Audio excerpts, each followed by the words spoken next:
धार्मिक ध्वनि। हवन या यज्ञ का सनातन धर्म में महत्व। दोस्तों, आपने सनातन धर्म के बारे में कई बार सुना होगा कि किसी भी शुभ कार्य को करने के लिए हवन या यज्ञ कराते हैं। लेकिन क्या आपने कभी सोचा है कि आखिर हिंदू धर्म में हवन या यज्ञ का क्या महत्व है? क्यों किसी पूजा की शुरुआत यह कार्य करने के बाद ही होती है? दरअसल बता दें, पूजा पाठ, अनुष्ठान और मांगलिक कर्मों में हवन कराने की परंपरा कई वर्षों से चली आ रही है। महाभारत और रामायण काल से लेकर ऋषि मुनियों द्वारा हवन कराने की परंपरा के बारे में उल्लेख मिलता है। हवन को सनातन धर्म में शुद्धिकरण और सकारात्मकता का कर्म कांड माना जाता है। यही वजह है कि पूजा पाठ के साथ साथ सभी धार्मिक कार्य हवन या यज्ञ के बिना पूरा नहीं होता है। हवन के महत्व को धार्मिक दृष्टि के साथ साथ वैज्ञानिक दृष्टिकोण से भी अहम बताया गया है।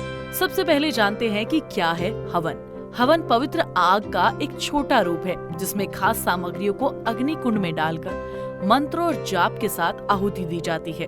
हवन को किसी भी एक मनुष्य या फिर परिवार के सभी सदस्य एक साथ मिलकर कर सकते हैं। इसमें भगवान का स्मरण, मंत्रों का जाप और दक्षिणा जरूरी है। शास्त्रों में हवन को एक धार्मिक कर्म बताया गया है जिसका अच्छा प्रभाव न केवल मनुष्य या घर परिवार के साथ साथ पूरे समाज और प्रकृति पर भी पड़ता है, क्योंकि हवन के समय कहे गए मंत्र, प्रज्वलित अग्नि और धुएं से पूरी तरह वातावरण शुद्ध हो जाता है। चलिए अब जानते हैं कि कब करें हवन।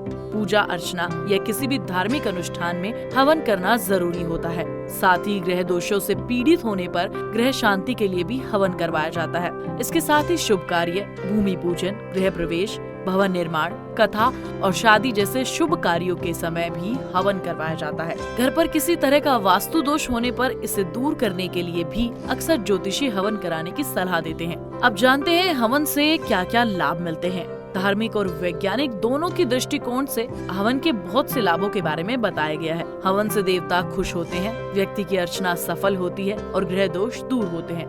वहीं हवन में इस्तेमाल की जाने वाली सामग्री जैसे कि कपूर, लौंग, आम की लकड़ी, घी, अक्षत, गोबर के कंडे जैसी चीजें वातावरण में फैले हानिकारक जीवाणु को नष्ट करने में मददगार साबित होती है। पुरातन काल के समय में तो बीमार व्यक्ति को स्वस्थ करने के लिए भी हवन करवाए जाते थे।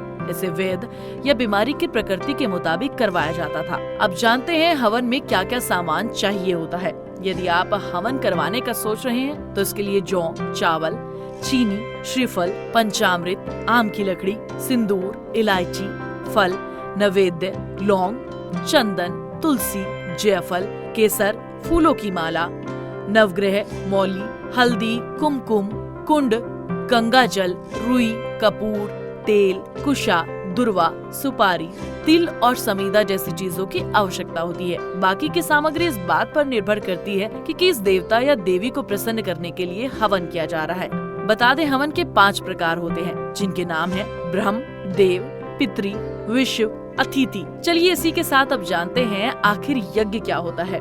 जैसा कि आप सभी जानते हैं, यज्ञ की परंपरा वैदिक काल से चली आ रही है। सारे वेदों में यज्ञ का उल्लेख मिलता है। धर्मशास्त्रों की माने तो यज्ञ की रचना सबसे पहले सृष्टि के रचयिता परमपिता ब्रह्मा जी ने की थी। यह किसी पूजा को संपन्न कराने के लिए सबसे अहम अनुष्ठान होता है, जिसे गुरु या संत द्वारा अग्नि के चारों तरफ मंत्रों का जाप करते हुए किया जाता है। बता दें, यज्ञ के लिए जलाए जाने वाली अग्नि को यज्ञाग्नि कहा जाता है। इतना ही नहीं, यज्ञ को सामान्यतः कर्म कांड की विधि भी कहा जाता है। आमतौर पर यज्ञ इच्छा पूर्ति, बुरे को टालना, उर्वरता, वर्षा और युद्धों पर जीत की प्राप्ति के लिए करवाए जाते हैं।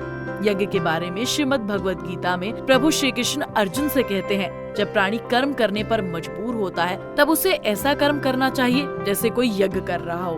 भगवान की बातें सुनकर अर्जुन कहना से पूछते हैं, प्रभु यज्ञ क्या है? तब प्रभु केशव कुंती पुत्र पार्थ से कहते हैं, हे अर्जुन, यज्ञ लोक कल्याण के लिए, भगवान की स्तुति के लिए किया जाता है और हमारा जीवन भी एक यज्ञ की तरह है।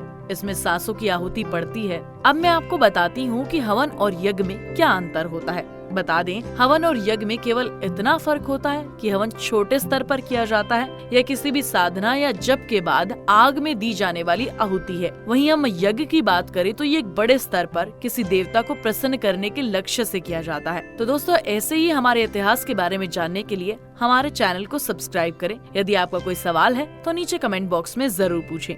धन्यवाद।